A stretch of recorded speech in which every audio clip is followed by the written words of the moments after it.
như giờ chỉ có chuyện gì sẽ là tụt khó thế còn nữa ta tụt cho bé mình sẽ là có cỏ thế tao nó thế để có cỏ tao đó nè thế là đi tập chuyển ha nè nè Có đi học có chứ. đây rồi Đã bận việc có đấy chứ. Ủa, một con lái hả? Thằng con ăn gì chứ? ô một số tiền Để mà đi thả không? Đi thả. Chuỗi đại long là bạn ơi. nhưng mà tao thì không mà thế Ô, lên việc con lòi về ta đi nữa.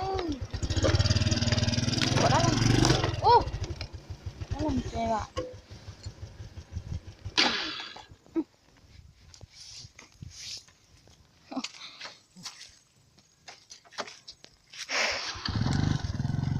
Sẽ lên việc có sơ này. Việc có nhua thế. Lên việc có lo. Có sao thế nè.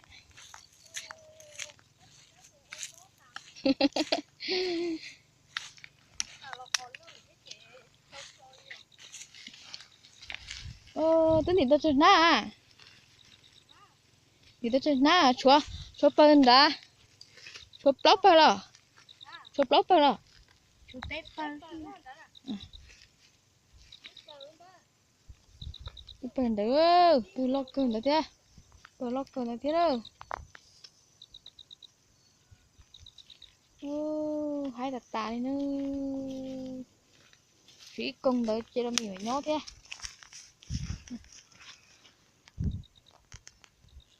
Thì đã là thức chơi lo. Ồ.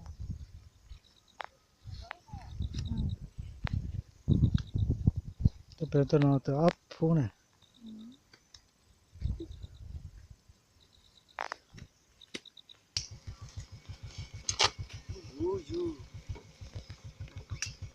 cái nó có tao trên đây bé chị hạt nó y kìa rồi ta có chơi con chơi cái số mà nó cháu ấy có một mà chỉ chơi thì ta có chơi mà chơi không lên nó chỉ thao mà thao bỏ hai cái chim chứ sao giờ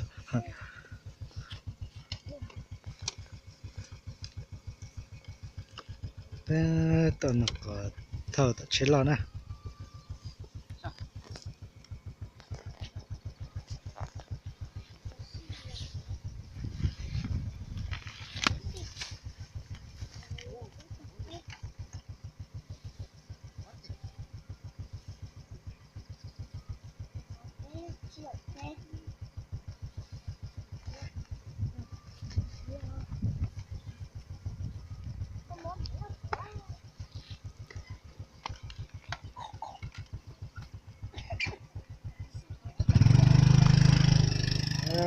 tầm mà thầu nó một cái thì tiền á còn mà chỉ ăn gì nó nữa thầu chủ động đây thế nào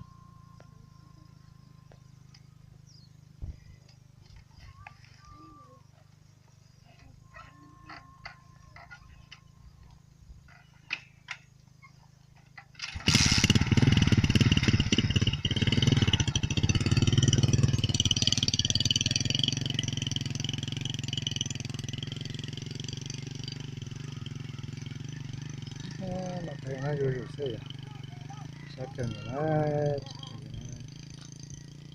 không một cái ta nè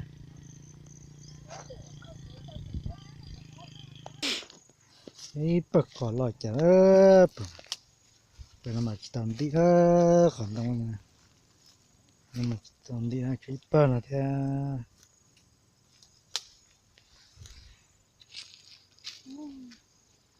bơ tỏ thế rồi chỉ bơ lòi chả là thế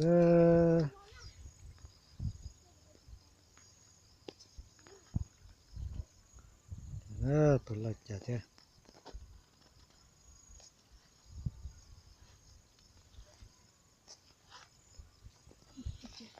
cho bữa nó lo chặt thế mình có sắp lỡ có cơn rồi nó chắc còn rồi dù để tiền đó con mẹ rồi hắn để bỏ nó sẽ là gì nó bùa bùn tàu con mẹ nó một trò khắp bể sữa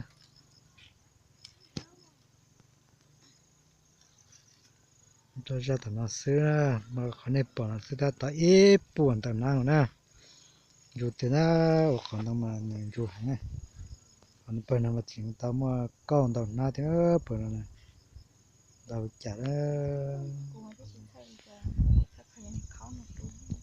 còn đâu mà dù chập lơ thì giả một chút xíu nè